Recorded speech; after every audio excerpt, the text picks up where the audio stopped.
श्री कृष्ण चैतन्य प्रभु नित्यानंद श्री अद्वैत गदाधर शिवासादि गौर भक्त वृंद रूप सनातन भट्ट रघुनाथ श्री जीव गोपाल भट्ट दास रघुनाथ एहि छे गोसाई कोरी चरण वंदना यहाँ हैते विघ्नाशे अभीष्ट पुराना अभीष्ट पुराना अभीष्ट पुराना।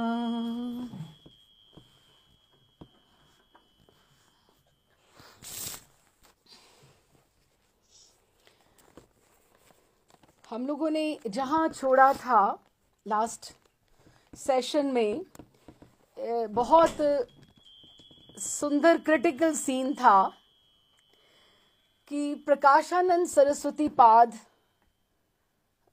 महाप्रभु की दैन्यता देखकर काशी में जो महाराष्ट्रियन ब्राह्मण के घर में एक विराट सभा का भक्तों ने आयोजन किया, क्योंकि वो चाहते थे प्रकाशानंद सरस्वती पाद और महाप्रभु का किस तरह से भी मिलन हो ताकि कृपा का स्रोत बह जाए, कि प्रभु को देखकर तो इस तरह से ही कृपा बरस उठती है। अच्छा जी, तो उन्होंने महाप्रभु जब पाद प्रक्षालन, जहाँ पे चरण धोने वाला जो स्थान था, जहाँ पे सबने खड़ा उतार के रखी थी, तो वहां पर जब भी प्रभु बैठ गए तो वो उनको आगे लेकर आए और उनकी मधुर वाणी से उनका धीरे धीरे धीरे धीरे जो कलमश था मन का धुलना शुरू हो गया था। अब यहाँ से हम थोड़ा पढ़ते हैं कि उनका जो भाव था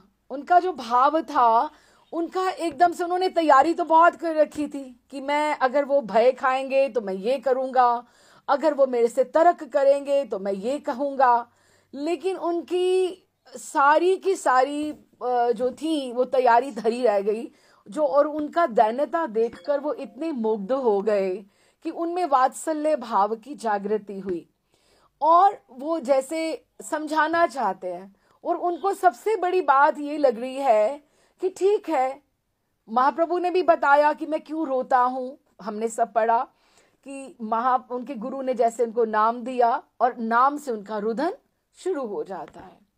तो उन्होंने कहा ठीक है, तुम्हें कृष्ण प्रेम है, तुम नाम जप करते हो, गुरु की आज्ञा का पालन करो, लेकिन तुम वेदांत क्यों नहीं पढ़ते हो?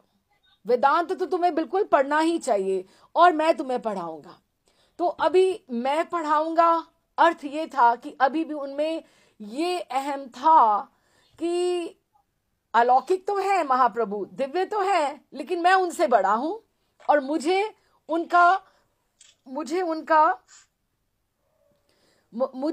मैं उनसे बड़ा हूं और मुझे उनको संभालना चाहिए। ये ऐसा टटोला जाता है। देखिए, जब कृपा का स्रोत बहना होता है ना, उससे पहले, अब जैसे हम फ्लाइट के लिए निकलें या कहीं और जाना हो तो सबसे पहले सिक्योरिटी चेक होता है ना, तो वृंदावन की कृपा मिलने से पहले भी सिक्योरिटी चेक होता है। वो आपको टटोलते हैं कि आप में कौन कौन सी वासना जो बाकी रह गई है।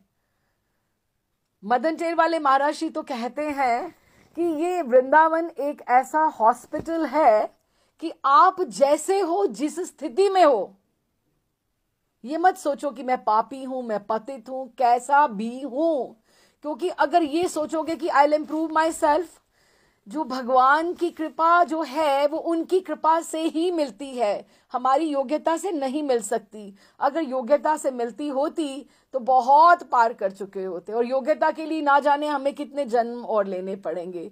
कृपा जो है कृपा से ही मिलती है, तो इसलिए वृंदावन की जो कृपा है उसके लिए सिक्योरिटी चेक बहुत आवश्यक है।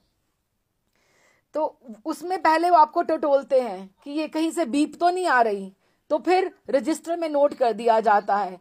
तो उनको फिर उसके हिसाब से उसको समझा बुझाकर या तो उस वासना को जड़ से उखाड़ दिया जाता उनके हृदय से, या उसका कुछ ना कुछ करके उसका आराम से। अच्छा जी, तो उन्होंने उनको बोला कि ये पहले, अब उन्होंने कहा कि मैं तुम्हें वेदांत पढ़ाता हूं और वेदांत तुम पढ़ लोगे एक बार तो तुम्हारी सारी की सारी, तुम ठीक है सन्यासी हो और तुम मेरे आश्रम के ही हो। लेकिन अभी भी उनमें दंभ है। तो ये सिक्योरिटी चेक अभी कृपा के लिए क्लियर नहीं हुआ है। अभी ठाकुर जी को थोड़ा सा और धक्का लगाना पड़ेगा। उन्होंने कहा, प्रकाशानंद जी ने, आपने जो कहा सो तो सब ठीक है। कृष्ण प्रेम बड़े भाग्य से उदय होता है, मान गए। कृष्ण नाम जप करने में भी कोई दोष नहीं है, मान गए। पर आप जो वेदांत नहीं पढ़ते, इसका क्या कारण है? वेदांत पढ़ने में कोई दोष है क्या? कि कोई अपराध की बात है क्या? महाप्रभु कुछ देर चुप रहे, फिर मुख अवनत किए हुए कुछ मंद स्वर से बोले, श्रीपाद, जो प्रश्न आपने किया उससे मैं बड़े धर्म संकट में पड़ गया हूं कि उत्तर ना दूं तो अपराध कि मैं वेदांत क्यों नहीं पढ़ता हूं, और अगर उत्तर दूं तो वो आपको अप्रिय लगे। अब देखो ना, किसी का दिल दुखे तो वो काम भी नहीं करना चाहिए, तो असंगत हो तो वो भी अपराध है। अभी आप देखो, एक छोटी सी बात है कि अगर कोई अपना किसी रिलीजियस ट्रैक के ऊपर है, कोई अपने पथ पर चलता जा रहा है, ठीक है, जब तक वो माने ना, आपसे जिज्ञासा ना करे, तो आपको उसकी पद्धति को, उसके धर्म का, उसके उपासना पद्धति के बारे में उसको नहीं बताना चाहिए कि तू गलत है, जब तक वो जिज्ञासा ना करे। ठीक है, लेकिन अगर जिज्ञासा करे तो फिर बताना चाहिए, ठीक है ना, क्योंकि उसका वो इतने बरस उसने जो इतनी उपासना के ऊपर लगाए हैं। अब देखो ना, कोई किसी को मानता है, कोई किसी, अपने अपने बिलीव्स हैं, हमारी रुचि के हिसाब से। तो उनको ये बोल देते कि आपको ये बात अप्रिय लगेगी, आपके इष्ट के बारे में उन्होंने अगर कुछ बोल दिया कि आप जो वेदांत पढ़ते हो वो तो कुछ है ही नहीं, तो फिर उनके इतने साल की तपस्या तो खराब हो गई ना, और 10,000 लोग पीछे हैं उनके। तो इसीलिए उन्होंने उनको बोला कि आपको अप्रिय लगे, हमने यहीं पे बात छोड़ी थी, क्योंकि ये बात हमें समझकर आगे बढ़ना पड़ेगा। प्रकाशानंद जी ने उन्हें आज्ञा दी, नहीं, आप कहिए। आप तो जब कहते हैं श्रीपाद, आपके मुख से तो मधु बरसता है, एकदम से शहद बरस रहा है। आप कुछ कहेंगे और वो अप्रिय हो जाएगा, कभी हो ही नहीं सकता। आप निसंकोच कहिए, मेरे तो कान ललायित हैं आपकी वाणी सुनने के लिए। उन्होंने आज्ञा दी। अब महाप्रभु ने कहना तो शुरू किया। अब बात जो ऐसी थी कि एक पैराग्राफ में जो उन्होंने बोला वो तो सारे के सारे धाराशायी हो गए। अब किसी को बोल दिया जाए कि तुम इतने सालों से जो रिलीजन फॉलो कर रहे हो वो तो कुछ है ही नहीं, तो ये कितना बड़ा डिजास्टर हो गया किसी के लिए, है ना। लेकिन अभी हम ये समझें कि ये वो वेदांत के लिए बात क्यों कह रहे थे, अप्रिय क्यों लगना था। अगर हम ये उनका शंकराचार्य का मत जो ये है अद्वैतवाद का, उसको पहले हम थोड़ा सा समझें, थोड़ा सा समझ के फिर आगे बढ़ेंगे तो आप सबके लिए आसान हो जाएगा। ये मैं लेती हूं, इसको सनातन गोस्वामी के पाद के द्वारा लिखा गया श्री वृहद भागवतामृत है। इसमें जब वो शंकर भगवान के पास जाते हैं, शंकर भगवान, क्योंकि जो अद्वैतवाद का जो है वो शंकर भगवान ने किया है। आदि शंकराचार्य जो हुए 400 ईस्वी में, जब विक्रमादित्य का राज्य था, चंद्रगुप्त मौर्य का जब राज्य था, 400 सेंचुरी की बात मैं कर रही हूं, तो ये भगवान शिव आदि गुरु शंकराचार्य में आए और उन्होंने अद्वैतवाद को प्रतिपादित किया। अच्छा, अब उसको काशी में सारे फॉलो कर रहे हैं। अच्छा, अभी हम थोड़ा सा ठाकुर जी इनका भगवान शिव का स्वरूप समझते हैं और उसके बाद हम इनकी बात समझते हैं कि बेचारे वो कौन सी उनको प्रॉब्लम आ गई या कौन सा संकट आ गया कि उनको ये काम सब करना पड़ा। अब भगवान शिव जो है, जब वो भगवान शिव जो है ठाकुर जी को भजते हैं, लेकिन नित्यानंद प्रभु के, बलराम जी के और संकर्षण भगवान के वो उपासक हैं। संकर्षण भगवान के वो उपासक हैं और उन्होंने जब वो नित्य वो जब उसकी पूजा करते, वो प्रेम में मग्न होकर उनका कीर्तन करते हैं। और जब वो संकीर्तन करते हैं तो पार्वती जी उनके साथ खड़ी होती हैं और अपने सुंदर हस्त कमलों से वो करताल ध्वनि करते हुए अपने पति का साथ देती हैं। और नंदीश्वर आदि प्रीति से उनका जय जयकार करते हुए गीत वाद्य उठा लेते हैं कि एक रुचि का परिवार है जब भगवान हरि का संकीर्तन किया जाता है। तो बहुत सुंदर ये सब नारद जी ने ये सब दूर से देखा। ये जो शिवलोक में जब वो गए तो उन्होंने उनको बोला कि आप तो ठाकुर जी के बहुत बड़े कृपा पात्र हैं, कि आपसे बड़ा तो कोई भक्त है ही नहीं है। क्यों? क्योंकि महादेव जी जो हैं, अब उनके इष्ट देव वो कौन है? संकर्षण भगवान, नित्यानंद की कृपा और बलराम जी की कृपा भगवान शिव भी मांगते हैं और उनकी नृत्य स्तुति करके आप आराधना करते हैं। और शिव भगवान जो हैं वो भगवद अवतार हैं। भगवान हरि में और शिव में दोष देखना, उनमें उनको कम बड़ा मानना, ये गलत बात है। ये दोनों इक्वल हैं, आपस में उनका क्या रिश्ता है क्या है, लेकिन हम जीवों को उनको किसी को गौण नहीं समझना चाहिए। शिव जी भगवद अवतार हैं और उनका इस प्रकार भगवद आराधना करना भी जो है वो हमारे लिए आदर्श स्थापित करना है कि हमें भी भगवान की ऐसे पूजा करनी चाहिए। शिव भगवान गुरु तत्व हैं, अद्वैताचार्य हैं। शिव भगवान जो हैं वो अग्रगण्य वैष्णव नाम अग्रगण्य सबसे बड़े वैष्णव हैं, वैष्णवाचार्य हैं। शिव जी जो है और विष्णु के नाम और गुण लीला, उनमें दोनों में भेद नहीं देखना चाहिए। लेकिन ब्रह्मा जी के बारे में ये बात नहीं कही जाती। और कोई भी जीव 100 जन्म तक अपने धर्म को अगर पूर्ण निष्ठा के सहित अगर आचरण करता है तो वो जीव भी ब्रह्मा बन सकता है।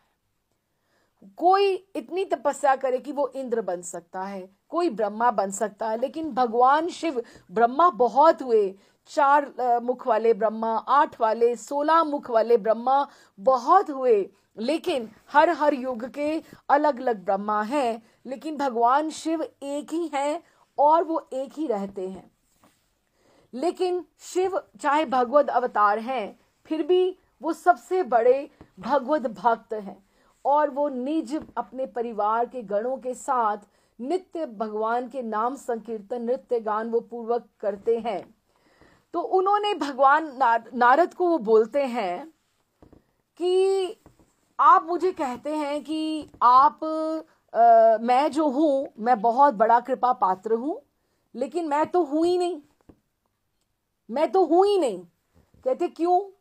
कहती अगर यदि कृष्ण की मुझ पर लेश मात्र भी कृपा होती कि मेरे ऊपर, मैं उनकी आराधना जरूर करता हूं, मेरे ऊपर भगवान की इतनी भी लेश मात्र, आप समझते हैं ना कि बहुत कम लेश मात्र भी अगर कृपा होती तो वो मुझ पर मुझे ऐसा ना कहते। कहते क्या कहा उन्होंने? ये पद्म पुराण में लिखा गया है, स्व आगमे कल्पित स्वश जनान मद विमुखानाम कुरु। इस तरह से श्लोक है। इसका हिंदी का हम ट्रांसलेशन पढ़ते हैं कि हे शंकर, कि उन्होंने मुझसे आग्रह किया। कौन सा? 400 ईस्वी में बोला, क्या बोला? कि हे शंकर, तुम अपने आगम शास्त्र के द्वारा लोगों को मेरे विमुख कर दो, कि तुम अवतार लो, तुम धरती पर जाओ और तुम मेरे स्वरूप को गोपन कर दो, सब भूल जाएं कि मैं कोई हूं। तुम एक नया रास्ता चलाओ अद्वैतवाद का, क्योंकि ठाकुर जी का कौन सा है? द्वैतवाद, जो हमने पिछली बार समझा, और इनका है अद्वैतवाद। सॉरी, हाँ हाँ, तो इससे सृष्टि कार्य उत्तरोत्तर बढ़ सकेगा। ये उन्होंने उनको खुद आज्ञा दी, शंकर भगवान को, जो आदि शंकराचार्य के रूप में अवतरित हुए। हे नारद, मैंने उनके आदेश के अनुसार शंकराचार्य का रूप धारण करके धरती पर अवतार लिया, और लोगों को इतना अच्छे भले वो भक्ति कर रहे थे, मैंने सबको विमुख कर दिया। उस सविशेष सगुण परम माधुर्य में स्वरूप से वंचित करके मैंने क्या किया? अद्वैतवाद को प्रतिपादित किया, और क्या कहा? अहम ब्रह्मास्मि, कि तुम्हारे आत्मा में ही भगवान है। क्योंकि he was ordered to do like this। और देखो, उन्होंने खुद बता रहे हैं कि मेरे को ऐसे आज्ञा हुई और मैंने सबको विमुख कर दिया भक्ति से, और मैंने उनको भटका दिया ये कहकर कि अहम ब्रह्मास्मि, कि मैं ही ब्रह्म हूं, कि मैं ही ब्रह्म हूं। और ये कह दिया तत्वमसि, कि तुम ये हो। कहना चाहिए था कि तुम उनके दास हो, लेकिन कह दिया कि तुम ये हो। क्या? ब्रह्मास्मि, कि तुम ही ब्रह्मा हो, तुम एक निर्गुण निराकार का। और कहते माधुर्य में रूप को मैंने खुद ही आच्छादित कर दिया, खुद ही छिपा दिया। ठीक है, तो उन्होंने कहा, हे मुनिवर, आप ही बताओ, यदि वो मुझे अपना समझते होते तो क्या वो मुझे भक्ति विमुख मार्ग का प्रचलन करने को कहते? भक्त के द्वारा तो भगवान सदा भक्ति का प्रचार कार्य ही करते हैं, अतः मेरे द्वारा ये निंदनीय कार्य करने से मेरा उनके प्रति इतना अपराध हुआ है कि मैं आज तक अपने आप को क्षमा नहीं कर पाया हूं। कि मैं क्षमा नहीं कर पाया हूं। फिर उन्होंने कहा, हे नारद जी, आप प्रसन्नचित होकर ये जो मेरी स्तुति करते हो ना, कि मुझे और पार्वती को ये काशी में मुक्ति प्रदान करने की शक्ति है, ये मेरे लिए बड़ी दुख की बात है। देखो भगवान शिव की दैन्यता देखो। क्यों? क्योंकि उनके भक्तों को तो मुक्ति चाहिए नहीं। अगर मैं मुक्ति बांट रहा हूं वहां पर, तो मैं उनके भक्तों के रास्ते में सबसे बड़ी रुकावट तो मैं बना हुआ हूं। मैं तो उनका कृपा पात्र हुई नहीं। देखो कितनी बड़ी बात है। काशी में कितना प्रचार है कि यहाँ पर क्या कहा जाता है कि काशी मरत नाम जपत लेत राम नाम। वो अपना नाम नहीं सुनाते, फिर भी राम जी का ही नाम सुनाते हैं। लेकिन मुक्ति तो दे दी, किसी को आपने न्यूट्रल गैर में डाल दिया। ना उसको दुख का पता, ना सुख का पता, ना आनंद का पता, कुछ भी नहीं पता। तो ये कोई आनंद थोड़ा हुआ, इसमें तो कुछ ही नहीं हुआ। तो उन्होंने उनको ये बात उन्होंने बोली कि आप ये पंचम पद्म पुराण में ये इस तरह से ये सब लिखा गया है। अब हम आगे बढ़ते हैं कि अब जब उनका अवतार हुआ, अब देखो उन्होंने जो ब्रह्मसूत्र उपनिषद गीता तक का महाभाष्य लिखा। क्योंकि कोई भी मठ को स्थापित करने के लिए आपको अपना कोई ना कोई भाष्य लिखना पड़ता है, कोई भी इंस्टीट्यूशन चलाने के लिए। लेकिन सबके ऊपर उन्होंने कितना, भगवान शिव जैसा ही कोई विद्वान चाहिए था कि जो सब कुछ पॉजिटिव चल रहा है उसको उल्टा करके नेगेटिव कर देना, कि निर्गुण निराकार की धारा बह निकले। तो उन्होंने सबके ऊपर महाभाष्य लिखे, गीता के ऊपर ब्रह्मसूत्र और उपनिषद, और कह के ब्रह्मा और आत्मा के ऊपर इतना बल दिया। और उन्होंने कहा कि निर्गुण निराकार भगवान है, वो हमें इसी को भजना चाहिए। और उन्होंने इसको सपोर्ट करने के लिए उन्होंने कहा कि साधु जीवन जीना चाहिए। अगर साधु जीवन जिए तो वैराग्य, भक्ति, प्रीति, ये सब तो कैंसिल ही हो गया, सब कुछ ही बीच में से निकल गया। और उन्होंने जो मठ स्थापित किए, मोनेस्ट्रीज, जो भारत के चारों कोनों में है, चारों दिशाओं में है, आदि शंकराचार्य तो वही हुए हैं, लेकिन जो भी वो आसन पर गद्दी पर बैठता है उसको शंकराचार्य कहा जाता है। तो इस तरह से जैसे 4 धाम की यात्रा बहुत एकदम से उसको बात को कीर्ति मिली, उसको यश मिला, ये सब ट्रैवलिंग वगैरह, ये सब कुछ, ये एक धाम से दूसरे धाम तक जाते थे, सब यात्री एक दूसरे को मिलते थे। अब हमें ये समझ में आ गया कि शंकराचार्य कौन थे। और उन्होंने, देखो हम उनको प्रणाम करके, क्योंकि वो भगवत है, हमें उनको गलत लेकर नहीं चलना, उनको आज्ञा दी गई थी। और आज महाप्रभु खुद ही वो बात को उठा रहे हैं। ठीक है, अब हम इसको समझते हैं, अब हमें अच्छे से समझ में आएगा। अच्छा जी, तो उन्होंने, महाप्रभु ने कहना आरंभ किया। प्रकाशानंद जी ने उनको बोला कि हाँ आप कहिए। कहते देखिए, जो वेदांत सूत्र है वो ईश्वर वाक्य है, ठीक है, और वे हमें सभी प्रकार से मान्य है। अभी क्या होता था, वेदांत है क्या, हमें अगर समझें तो वेदांत वो है जो वेद क्या होते थे। वेद क्या होते थे, जब भी ऋषि मुनि तपस्या में जब बैठा करते थे मेडिटेशन में, तो वो they used to connect themselves with Thakur ji. तो भगवान उनको जो उपदेश दिए जाते थे उनको वेद कहा जाता था। वो जो नॉलेज होती थी इटर्नल, उसको वेद कहा जाता था। और वो अपनी टाइम में अपने शिष्यों को ये बात कर दिया करते थे और वो उसको याद कर लिया करते थे। तो ये वेद थे, लिखे नहीं गए थे, लेकिन मेडिटेशन में जब वो ध्यान में बैठते थे ये वेद उनको बोले जाते थे। तो ये generation to generation, generation to generation, ये वेद जो थे ऋषियों से उनके शिष्यों पे, फिर आगे शिष्यों में ये पास होते गए। ठीक है, लेकिन जब कलयुग आने वाला था, द्वापर में जब थे, वेद व्यास जी ने ये रियलाइज किया, ये महसूस किया, अनुभव किया कि आने वाले समय में सबकी आयु भी क्षीण हो जाएगी और हमें बात याद की, हमारी जो मेमोरी है, स्मृति जो है वो भी हीन हो जाएगी। कल की बात आज नहीं याद रहती क्या, आधा घंटे पहले की बात याद नहीं रहती, तो वेद तो लुप्त ही हो जाएंगे। तभी उन्होंने वेदों को सब लिखा गया। ठीक है, ये वेदांत है। तभी वेदांत जो चतुर्वेद लिखे गए हैं यही है। तो उन्होंने कहा देखिए देखिए, है वेदांत तो वही वाक्य जो ठाकुर जी के मुखारविंद से निकले हैं, वो सर्वमान्य है। पर शंकराचार्य जी ने जो उसका भाष्य किया है वो ईश्वर वाक्य नहीं है, वो भ्रमित शंकर वाक्य है। और वेद का जो प्रकृत अर्थ क्या था, ये वह वेद व्यास जी ने अपने वेदांत सूत्र में स्पष्ट कर दिया था। अब पहले कौन हुआ, वेद व्यास जी हुए जिन्होंने स्पष्ट कर दिया था। अब 400 चंद्रगुप्त के टाइम पे आदि शंकराचार्य जी ने, शंकर भगवान जी ने उसको भ्रमित कर दिया। वेदांत सूत्र सरल है, लेकिन वेद व्यास जी ने श्रीमद् भागवत में उसका मुख्य अर्थ का विस्तार करके उसे और भी सरल कर दिया।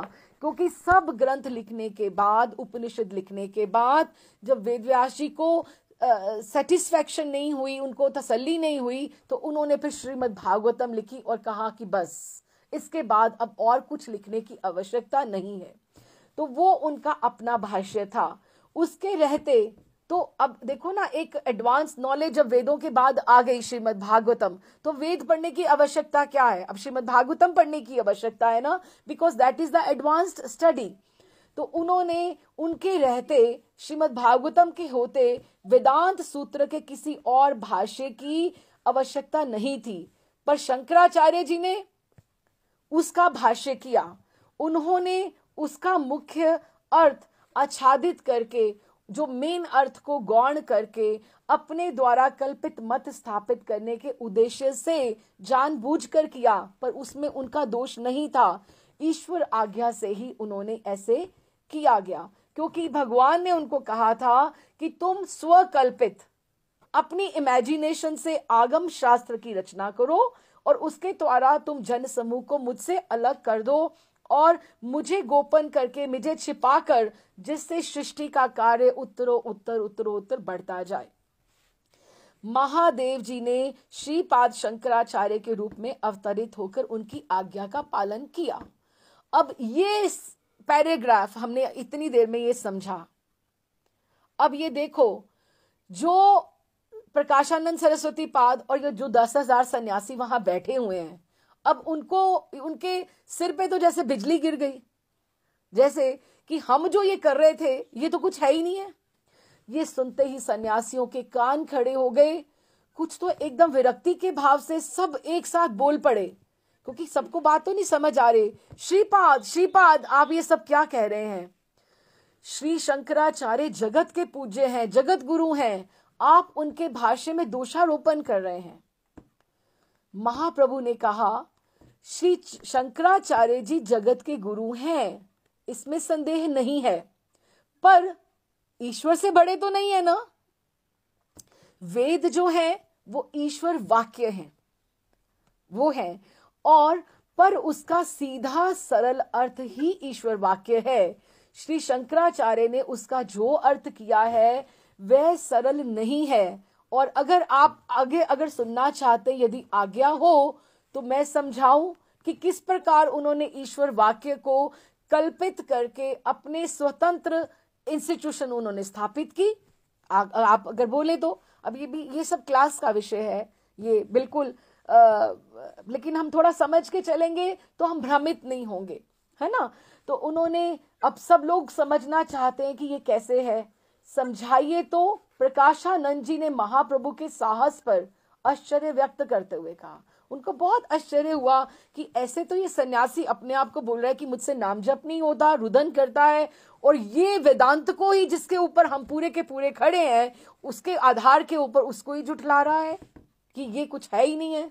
उसके ऊपर जो भाष्य है, वेदांत को नहीं, वेदांत के ऊपर जो शंकराचार्य का भाष्य है। अब आप समझिए, उन्होंने कहा कि महाप्रभु ने कहा, देखिए ब्रह्म शब्द का सरल अर्थ है, ब्रह्म जब हम कहते हैं वृहत्तम, ब्रह्म मीन्स बड़ा, ठीक है, सबसे बड़ा, कि उसमें इतने गुण हैं, इतनी अनंत है, इतनी शक्ति है, इतना ऐश्वर्य है, अनंत, इन्फिनिट, माधुर्य, सौंदर्य, इतना अनंत, चिद्भूति संपन्न श्री भगवान की अनंत जो ब्रह्म है। ब्रह्म मीन्स बड़ा, ठीक है।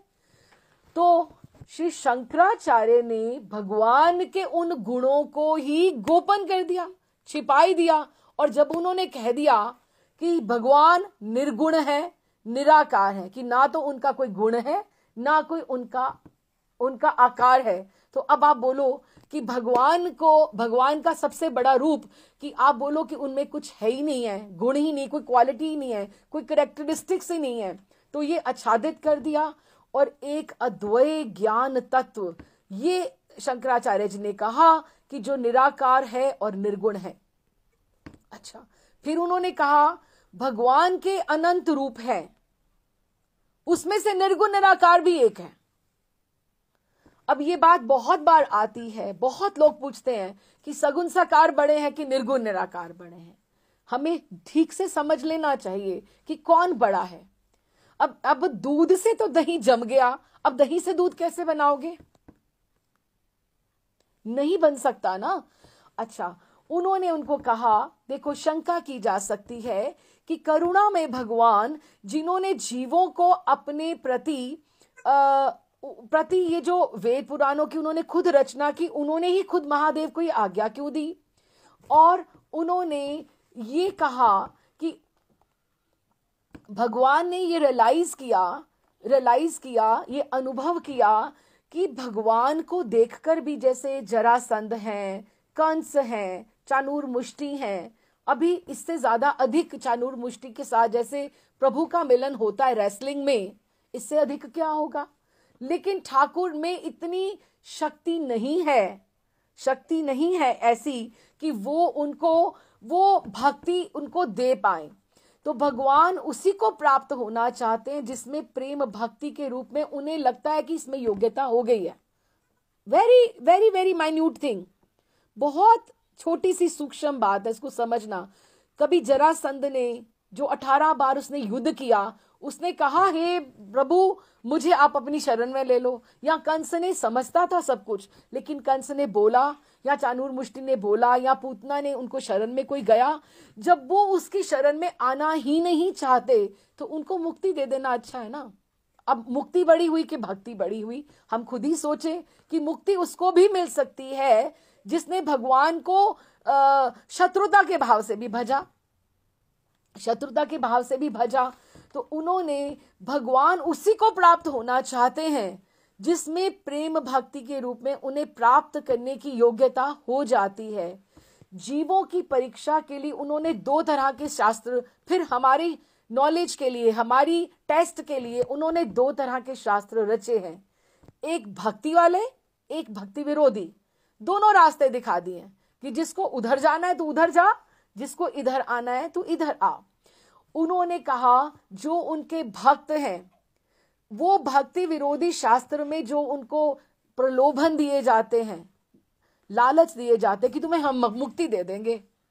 अब देखो कोई हो और तो फिसल जाए ना, वो चला जाए कि ठीक है मुझे तो आराम से ये मिल रहा है, मुझे क्या जरूरत है तप करने की, प्रीति करने की, अपने आप को मधुकरी करने की और तपस्या करने की और भजन करने की, मुझे तो ये खड़ी पड़ी है। और हमारे वृंदावन में क्या है, मुक्ति जो है वो तो गोपियों के घर में रिद्धि सिद्धियां तो जल भर के उनके लिए घड़े भर भर के यमुना जी से लेकर आती हैं। इतनी हमारी गोपियों की महिमा है। तो उन्होंने कहा दो उन्होंने दिए कि जो उनके भक्त हैं उनके आगे आकर अगर मुक्ति भी खड़ी हो जाती तो वो उसको स्वीकार नहीं करते, बल्कि मुक्ति की लालसा को। बात फिर वही आ गई रूप गोस्वामी पाद ने जब उन्होंने कहा था कि मुक्ति की स्पृहा की लालसा भी नहीं होनी चाहिए। अगर हमने भक्ति विनोद ठाकुर ने अगर बोला है कि अगर ठाकुर मुझे अगर आपने जन्म देना होगा तो एक आप भक्त में देना, उन्होंने ये तो नहीं कहा कि मुझे तो मुक्त ही कर देना, नहीं बोला ना। फिर भी हम अगर सोचते हैं कि अगर हमारा दोबारा कहीं जन्म हो, मैं तो जरूर बोलूंगी कि ठाकुर अगर मेरा दोबारा जन्म हो तो मुझे राधा रमन जी ही मेरे इष्ट हो और मुझे राधा कांत की सेवा करने का अवसर जरूर देना। क्योंकि इतना आनंद जो है आप उसको फिर रीएस्टैब्लिश करना चाहते हो, आप उसको रिवाइव करना चाहते हो, री एक्सपीरियंस करना चाहते हो कि ठीक है अगर इस शरीर की मर्यादाएं या इसकी आयु अगर समाप्त हो जाए तो भक्त बन के वापस ठाकुर की महिमा का गुणगान करने के लिए, ठाकुर की सेवा करने के लिए अगर एक क्या कोटि कोटि अगर ठाकुर के लिए जन्म लेने पड़े तो भी हम हाजिर हैं। हम हैं, हमने कभी मुक्ति नहीं मांगी, हमने भक्ति सेवा प्रीति ही मांगी है। ठाकुर भी नहीं मांगे, भोग भी नहीं मांगे। लेकिन जो दूसरे हैं या तो वो भोग मांग लेते हैं या वो मुक्ति मांग लेते हैं। अच्छा, जिनमें संसारिक वासनाएं स्थूल रूप में, अभी ये सिक्योरिटी चेक है, जब ये दो रास्ते दिख गए तो ये सिक्योरिटी चेक है, जिसमें संसारिक वासनाएं थोड़ी थोड़ी रूप में दबी पड़ी हैं और जिनका सूक्ष्म अहम उनको ये बताता है कि अहम ब्रह्मास्मि, भगवान मेरे में ही है, तो वो इस सिद्धांत की तरफ प्रेरित होता है, तो वो निर्गुण निराकार की तरफ चल जाते हैं और उनकी तरफ आकृष्ट हो जाते हैं। इसीलिए चैतन्य चरितामृत में उन्होंने श्लोक नंबर बोला है कि कृष्ण साधक को, समझना बहुत इंपॉर्टेंट बात है, श्री कृष्ण साधक को मुक्ति भुक्ति अगर वो मांग ले तो उसे वो प्रेम नहीं देते, उसे छिपा कर रखते हैं। लेकिन अब देखो फिर वापस दंडकारण्य का आ जाता है। दंडकारण्य का जो है ना, प्रिया जी बोलती हैं, राम जी को बोलती हैं, वो राम जी को पीछे करके जब वो दंडकारण्य के जो ऋषि आए, उन्होंने कहा हम तो आपके ऊपर लुब्ध हो गए, 10-10 हजार साल तपस्या करके हमें इतने आनंद की अनुभूति नहीं हुई जितनी आपके दर्शन करके हो रही है कि आपका इतना माधुर्य में स्वरूप। कहते आप क्या चाहते हो? कहते हम आपको इस तरह से भजना चाहते हैं जैसे एक, तभी तो उनको गोपी के रूप में उनको अवतार हुआ, क्योंकि राम जी के अवतार में मर्यादा थी, वो किसी और को ग्रहण नहीं कर सकते। लेकिन उन्होंने, प्रिया जी ने उन्होंने कहा कि बहुत हो गया मारा मुरी, अब की बार इस जन्म में आप मेरे साथ आए हो, ठीक है, नरसिंह के रूप में आए, परशुराम के रूप में आए, आप जितने भी रूप में आए, आपने मारा काटी करी तो करी। उन्होंने ऋषियों को ठाकुर जी के वरदान देने से पहले बोल दिया कि ये जो सेठ है ना, तुम्हें भुक्ति मुक्ति की तरफ ले जाने की कोशिश करेगा, तुम प्रीति से कम कुछ मांग मत लेना। ये उन्होंने भक्त को आज्ञा दी। बड़े महाराज जी ये बात कहते हैं कि ये भक्त को ये बात सीखनी चाहिए, ये प्रलोभन है, छोटी छोटी सूक्ष्म वासनाएं हैं। तुमने वापस ही इतनी तपस्या करके, इतना सब कुछ करके, तुमने एक इंसान को ही मांग लिया, वही तुच्छ अगर प्लेजर्स मांग लिए मटीरियलिस्टिक, तो क्या तुम नर चाहते हो कि तुम नारायण चाहते हो? हम नारायण को चाहते हैं ना, हम भगवान को चाहते हैं, उनकी सेवा चाहते हैं। तो फिर ये मत सोचो कि मुझे अच्छा पति मिले, मुझे अच्छा पुत्र मिले, मुझे ऐसा मिले ऐसा मिले, नहीं। तुम फिर नीचे के नीचे लेवल में अटक जाओगे, तुम उससे लेवल से ऊपर उठो। इसीलिए भगवान कहते हैं कि उन्होंने, महाप्रभु ने कहा कि श्री कृष्ण साधक को मुक्ति भुक्ति अगर देकर वो छूट जाए तो कहते चलो कोई नहीं, 3-4 जन्म के बाद फिर बात दोबारा करूंगा मैं तुम्हारे साथ। हाँ, उसे, क्योंकि वो भक्ति को छिपा कर रखते हैं। क्यों? क्योंकि भक्ति पे अधिकार प्रिया जी का है। लेकिन चैतन्य महाप्रभु के अवतार में प्रिया जी ने, क्योंकि वो मिलित अवतार है, इसीलिए उन्होंने छिपा कर नहीं रखा। प्रिया जी की कृपा उसको लुटाती आई है। उन्होंने झगाई मदाई को नहीं देखा कि ये कंस है कि कौन है, कि किसको मैं क्या दूं। उन्होंने किसी को नहीं देखा कि किसने क्या किया और किसने नहीं किया। उन्होंने तो आंखें बंद करके श्रीवास को बोल दिया कि तुम्हारे घर के बाहर जो कुत्ता बैठा है उसको भी मैं भक्ति देता हूं। उसके कर्म का हिसाब तो नहीं किया। क्यों? क्योंकि राधा रानी की कृपा है। इसलिए उन्होंने ये बात, ये महाप्रभु ने बोला कि उन्होंने ये बात स्वयं बोली कि वो एक थाली में सबको, एक कैटेगरी में या एक प्लेटफॉर्म पे सबको वो डील नहीं कर सकते थे। तो उन्होंने कहा कि भगवान के अनंत रूप हैं और उसमें से निराकार निर्गुण रूप भी जो है वो उनका एक रूप है।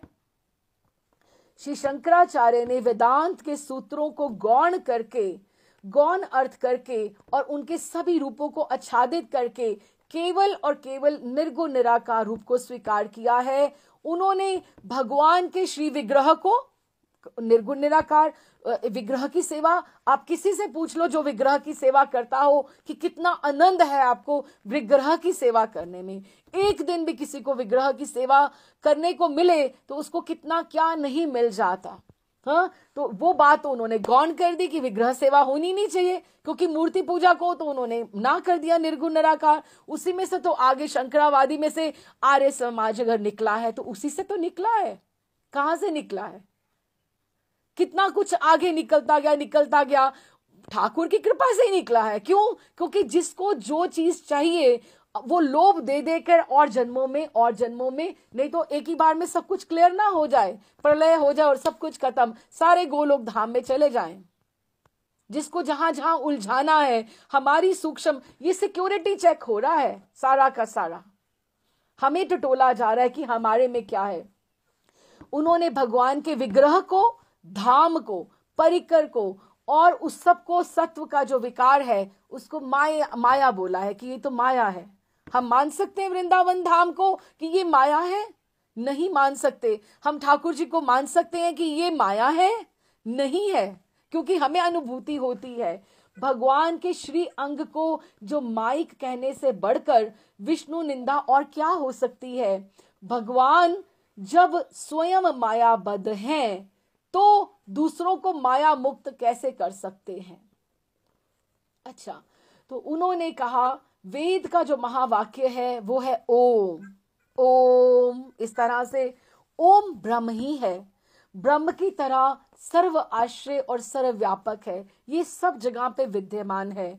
श्री शंकराचार्य ने केवल तत्वमसि वाक्य को महावाक्य कहा है कि तुम ये हो, कि तुम आत्मा हो, तुम ब्रह्म हो, और इसका अर्थ ये किया कि तुम वही हो, तुम ब्रह्म हो। हालांकि अर्थ ये था कि तुम भगवान के दास हो, अर्थ उसका ये था, लेकिन उन्होंने उसको घुमा दिया।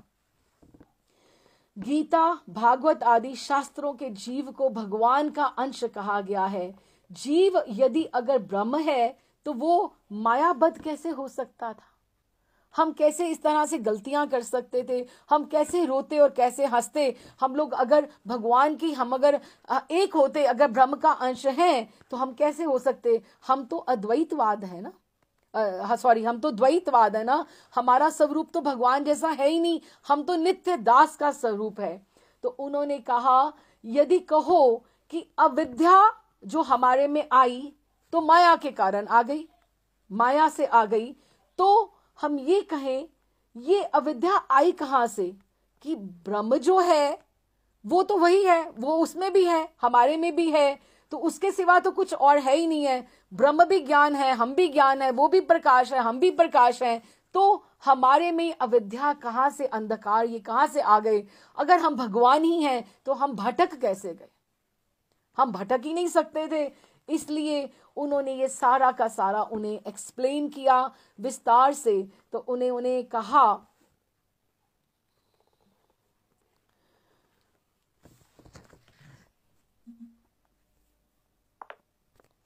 हाँ जी, तो उन्होंने कहा कि ब्रह्म जो है जब निराकार निर्गुण होते हुए भी साकार सगुण है, माया जगत का कारण होते हुए भी वो मायातीत है, माया से परे है भगवान, वो माया के पति हैं।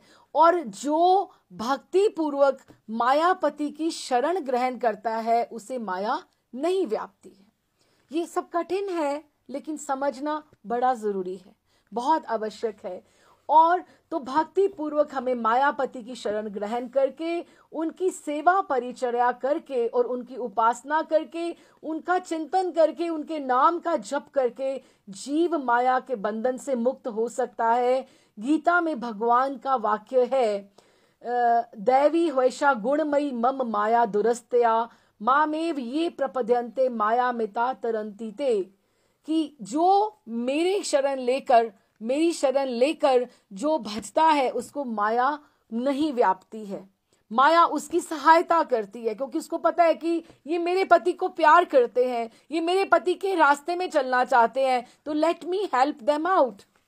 वो उनकी हेल्प करते हैं। अब ये जो इतना सारा कुछ सुनाया, हमें भी समझने में टाइम लगा है, मुझे भी मेहनत करके कोशिश करके देखना पड़ा है।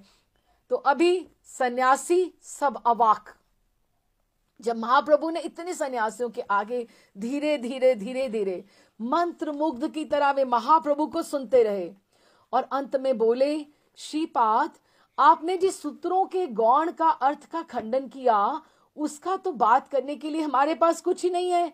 हम तो केवल सांप्रदायिकता के नाते श्री शंकराचार्य जी की व्याख्या का इतने बरसों से आदर करते रहे हैं। अब उनके पैर हिल गए, उनकी जो नींव थी, नींव को ही गलत बता दिया तो क्या होना था। अब ये सब क्यों हो रहा है? आपको पता है क्यों हो रहा है ये सब कुछ? नहीं तो क्या जरूरत है? प्रभु ने आप ही तो माया फैलाई हुई है, ये खंडन करने की क्या जरूरत थी? ये इसलिए कि प्रभु के जो तपन मिश्र और वो जो महाराष्ट्रीय ब्राह्मण है, उनके भक्तों को, भगवान के भक्तों को क्लेश था। उनका संकल्प था कि प्रकाशानंद सरस्वती पाद भक्ति के रास्ते पे आ जाएं। ये सब उसी के लिए हुआ, नहीं तो भगवान की तो माया थी तो रहने देते उनको, वैसे ही क्या जरूरत थी? बुरा काम तो नहीं कर रहे थे ना, वो भी तो सब त्याग कर ही आए थे ना।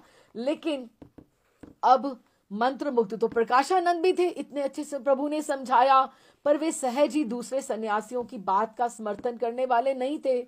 उनके पास भी महाप्रभु ने जो कहा उसके खंडन के लिए उनके पास कोई बात बची ही नहीं थी। इतनी तैयारी थी लेकिन उनके पास कोई बात ही नहीं थी। लेकिन फिर भी वे निर्गुण निराकार की बात करते रहे और अपने पक्ष का शास्त्रों से समर्थन करते रहे। महाप्रभु ने बहुत दूर तक कि वो एक श्लोक निकाले, महाप्रभु दूसरा श्लोक निकाले, जैसे दिग्विजय पंडित के साथ हुआ था। वो एक श्लोक निकाले, महाप्रभु उसकी बात का जवाब दे। अब बहुत विस्तार से तो नहीं हम इस बात को कर सकते, तो महाप्रभु ने बहुत दूर तक उनके सिद्धांत का समर्थन कहा और कहा। अब देखो इस बात का बिल्कुल सार आ जाता है कि देखिए, श्रीपाद निर्गुण भी श्रुति स्मृति सम्मत है और सगुण भी, कि निर्गुण भी है और सगुण भी है, दोनों का अस्तित्व है। लेकिन प्रश्न ये है कि अब ये बात हमें बहुत लोग पूछते हैं, आप डेटी वर्शिपिंग क्यों करते हैं? आपने विग्रह, ये जैसे मैंने गुड़िया का खेल, गुड्डे गुड़िया का खेल तो बचपन में भी देखा है, आप ठाकुर को वैसे ही भोग लगाते हैं। ये गुड्डे का खेल है ये क्या? तुम अगर सागर में उतरोगे नहीं, तुम गहराई का कैसे तुम्हें पता लगेगा कि तुम ये काम क्यों करते हो? तो उन्होंने कहा कि ये प्रश्न ये है कि निर्गुण निराकार ब्रह्म सगुण साकार ब्रह्म का आश्रय है या सगुण साकार ब्रह्म निर्गुण निराकार का? कि निर्गुण निराकार से सगुण उत्पन्न हुआ है, कि उससे ये उत्पन्न हुआ कि दोनों में से कौन बड़ा है। बात फिर वहीं आ गई, दूध से दही जमा है कि दही से दूध जम जाएगा, सीधी सी बात है। तो उन्होंने क्या कहा, निर्गुण तो आश्रय हो ही नहीं सकता, कि निर्गुण से तो किसी बात का ओरिजिन हो ही नहीं सकता। कि जब तुमने कह दिया कि वो सिर्फ प्रकाश ही प्रकाश है, प्रकाश ही प्रकाश है, ना उसके हाथ है, ना उसमें कोई गुण है, जब कैरेक्टरिस्टिक्स ही नहीं है, तो उसमें ये क्वालिटी कहां से आई कि वो सगुण को पैदा कर दे। प्रकाश में ये क्वालिटी कैसे होगी कि ठाकुर की विग्रह को आप पैदा कर दो और उसको आप बोल दो कि ये भी एक रूप है। निर्गुण तो आश्रय हो ही नहीं सकता, क्योंकि वह निर्गुण है, उसमें आश्रय होने का भी तो गुण है नहीं, उसमें शक्ति कहां है। तो सगुण निर्गुण का आश्रय हो सकता है और है भी। भगवान ने स्वयं कहा है, ब्रह्मणो ही प्रतिष्ठा हम, कि मैं सगुण साकार ब्रह्म निर्गुण निराकार को कि मैं प्रतिष्ठा करता हूं, उसका मैं आश्रय हूं। जिस प्रकार साकार सूर्य, जैसे साकार जो सूर्य होता है अपने निराकार प्रकाश का आधार है, जैसे सूर्य है, ठीक समझो, एक छोटा सा है एग्जाम्पल, सूर्य है, हमें सूर्य दिखाई दे रहा है, प्रकाश दिखाई देता है? नहीं दिखाई देता। लेकिन प्रकाश कहां से आया है? प्रकाश सूर्य से ही आया है। सूर्य जो है सगुण है, प्रकाश उसका निर्गुण निराकार का वो स्वरूप है। इसी तरह आगे कितनी ब्रांचेस निकली हैं ठाकुर जी की। अब ये सिखिज्म जो है, मैं एक दिन सुन रही थी, किसी की कथा सुन रही थी, शायद गौरदास महाराज की सुन रही थी। उन्होंने कहा 60% जो गुरुबाणी में जो लिखा गया है, 60% जो है वो भक्त हैं, हमारे भक्त हैं। त्रिलोचन है, सूरदास जी, कबीर, रसखान, नामदेव, ज्ञानदेव, कितने कितने उनके 20% इस तरह से उन्होंने बताया कि 60% जो गुरुबाणी है वो उनकी लिखी गई है। तो उसमें ठाकुर जी के नाम नहीं होंगे तो किसके होंगे? ये 300 साल 400 साल पुराना सिखिज्म है ना, उससे पहले तो नहीं था। लेकिन डाइवर्शंस लोगों की बुरा नहीं है कुछ भी। हमारी रुचि देखें कि हमारी रुचि किधर जाती है, हमें क्या चाहिए।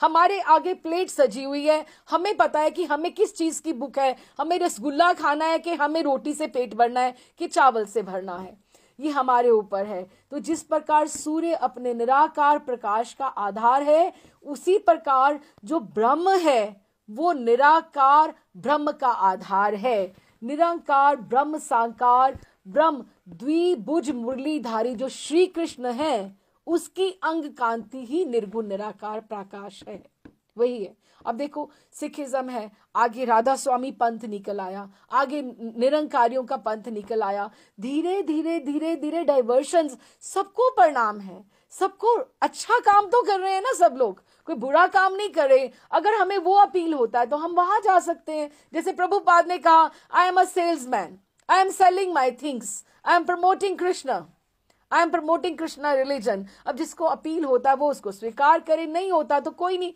मैं और ग्राहक ढूंढ लूंगा। इस तरह से जो मुरलीधारी जो श्री कृष्ण है, उनकी अंग कांति जो है वही निर्गुण निराकार का प्रकाश है। अब ये है कि प्रश्न ये है कि क्या निर्गुण की जो उपासना का क्या फल है। अब देखो, अब दोनों का एक ये भी बहुत अच्छी बात है कि सगुण की उपासना का क्या फल है और निर्गुण की उपासना का क्या फल है। तो हम देख लेते हैं कि आउटकम किसका अच्छा है। आउटकम इससे क्या मिलेगा और इससे क्या मिलेगा, और सगुण साकार की उपासना का क्या फल है, कौन सा श्रेष्ठ है, कौन सा काम्य है। तो निर्गुण की उपासना से हमें क्या मिलेगा? ब्रह्मानंद, इतना बड़ा ब्रह्मानंद मिलेगा। हाँ, और सगुण ब्रह्म से, श्री कृष्ण की उपासना से कृष्ण प्रेम की प्राप्ति होती है। अब आपको डिसाइड करना है कि आपको ब्रह्मानंद चाहिए या ठाकुर जी का, प्रियालाल जी का प्रेम चाहिए, हमारे ऊपर है। और कहते हैं कि जिस प्रेम नंद सिंधु में कृष्ण का भक्त अवगाहन करता है, डुबकी लगाता है, ब्रह्मानंद उसकी एक बूंद के बराबर भी नहीं है। कि अगर आप उठ के एक्सपीरियंस करो, जो जब भक्त संकीर्तन करता है और नृत्य करता है, जो उसको आनंद मिलता है, वो आपको तपस्या में नहीं मिल सकता है। हाँ, तो अंत में महाप्रभु की वाणी के प्रभाव से कहें या उनके दर्शन से कहें और सानिध्य के प्रभाव से प्रकाशानंद के हृदय का कलमश जो था वो सारा का सारा वो धुलने लगा, धुल गया और उनके अभिमान का पर्वत चूर चूर हो गया। उनके भीतर एक नया प्रकाश उठ आया। उन्होंने जो पहले महाप्रभु की इतनी निंदा की इतने बरस, उसके लिए वो एकदम से उनका हृदय जलने लगा कि मैंने इनकी निंदा की। हाँ, कातर स्वर से बोले, श्रीपाद श्रीपाद। कौन बोल रहा है? प्रकाशानंद सरस्वती पाद बोल रहे हैं, श्रीपाद इतने दिनों से मैं आपकी निंदा करता आया, अब मैंने जान लिया कि आप स्वयं वेद हो, आप नारायण हो, आप ही ईश्वर हो। जिसको हम प्रकाश के रूप में समझ रहे थे, वो आप साक्षात काशी नगरी में पधारे हो। आपकी कृपा से वेद का जो प्राकृत अर्थ था आज मेरी समझ में आया। भक्ति क्या चीज है ये भी समझ में आया। आप ही मेरे गुरु हैं।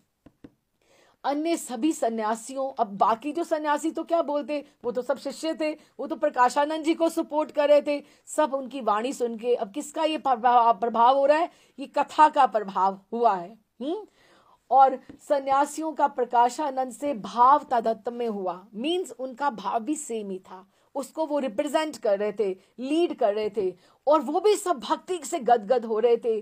प्रकाशानंद को महाप्रभु के शरणागत होते, चरणों में पड़ते देखते ही सब पीछे से हरी हरी ध्वनि कर उठे। उनकी हरी ध्वनि से आकाश गूंज गया। और सबसे अधिक प्रसन्न कौन हुए? भक्त, जिनका ये संकल्प था। महाराष्ट्रीय ब्राह्मण का हृदय भी आनंद से भर गया। उसने सन्यासियों के साथ प्रेम से महाप्रभु को भोजन कराया। तत्पश्चात दैन्य भाव से सबके प्रति आभार प्रकट करते हुए सबको विदा किया। काशी में कोलाहल मच गया कि प्रकाशानंद का मत परिवर्तन हो गया। अब देखो, अब काशी तो नगरी उनकी थी, निर्गुण निराकार वालों की, तो वो तो काशी सेंटर है। 4 मठ हैं लेकिन काशी सेंटर है। आप कहीं से शुरू करो, काशी आपको जाना पड़ता है, नहीं तो आपकी यात्रा चारों धाम की आपकी पूरी नहीं होती है। तो उन्होंने कहा कि प्रकाशानंद का मत परिवर्तन हो गया है। उन्होंने श्री चैतन्य के आगे आत्मसमर्पण किया। उम्र भी तो देखो, महाप्रभु 26 वर्ष के और प्रकाशानंद की उम्र आप देखो, और उन्होंने आत्मसमर्पण कर दिया। साथ ही काशी वासियों का भी मत परिवर्तन हो गया। ज्ञान की काशी नगरी में भक्ति की धुंध भी बज गई, कोलाहल हो गया। लोगों की भीड़ महाप्रभु के दर्शन को उमड़ने लगी। सन्यासियों की सभा में अब श्री कृष्ण चैतन्य की ही चर्चा, उन्हीं का गुणगान। सन्यासी कहते, श्री कृष्ण चैतन्य के मुख से उस दिन अमृत की वृष्टि हुई। उस दिन सब लोग जो वहां थे, उस दिन सब लोग सबको बताते, आपको पता है वहां क्या कथा हुई, कैसे उन्होंने गाया, वो कैसे वो बोले, कैसे ये सारा चेंज हुआ, इतना परिवर्तन आ गया। और उन्होंने जो वेदांत का सूत्र जो बताया, जो अर्थ किया, वो कितना सरल, कितना मधुर था। और भक्ति कोई मुश्किल नहीं है, बस नाम जप करना है, और उसके नाम में, भक्ति में रोना और गाना है, और कुछ भी नहीं है। कली काल में माया बंधन से मुक्ति पाने का एकमात्र ही उपाय है हरे नाम, हरे नाम, हरे नाम ही केवलम। और अभी तक तो हम जो परिश्रम करते रहे वो तो सब व्यर्थ ही था, लेकिन अब सब दोबारा अब जाके मिलना चाहते हैं महाप्रभु को। क्यों? क्योंकि ठाकुर की मोहिनी ऐसी है कि एक बार वो उनको मिल लें तो दोबारा कैसे मिलने जाएं। अब यही हम विश्राम करते हैं कि प्रकाशानंद जी भी अपने हृदय में सोच रहे हैं कि मैं कैसे मिलूं जाकर, कैसे मिलूं मैं जाकर उनको, कि उनका ना तो नाम जो पहले करते थे वो तो अब कर पा ही नहीं रहे। जब उनको पता लगा वो तो सब व्यर्थ ही था।